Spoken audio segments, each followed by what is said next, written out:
date. Ayan, that is the date. So, ilalagay nyo lang dito. This is January 16. Yung customer natin si Tom. Ayan, Tom. Then, invoice number, that is 002. Ayan, so yung cash natin, magkano ba yung natanggap natin? This is the net cash na natanggap natin.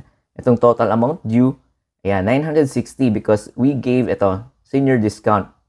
960 yung cash. And then, yung discount is 240.